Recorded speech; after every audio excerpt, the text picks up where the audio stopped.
Hey guys, welcome back to my channel. তোমরা সবাই কেমন আছো? আশা করছি তোমরা সবাই অনেক ভালো আছো। আমরাও ভীষণ ভালো আছি। ঠান্ডা কেমন পড়েছে বলো?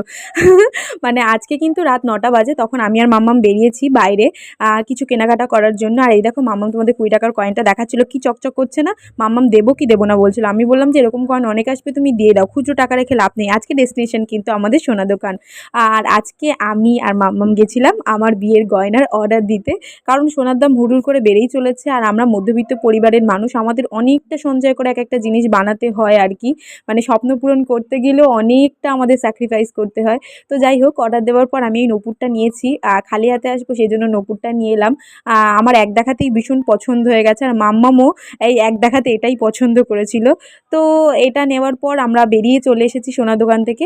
তো তারপর দেখো এইখানটা একটা সবজির দোকান খোলা ছিল, এখন কিন্তু বাজে প্রায় 10টা। তো এখান থেকে কিছুটা মাম্মাম সবজি নিল, আর আমি আর মাম্মাম গল্প করতে করতে গুটি গুটি বাড়ি চলে এলাম।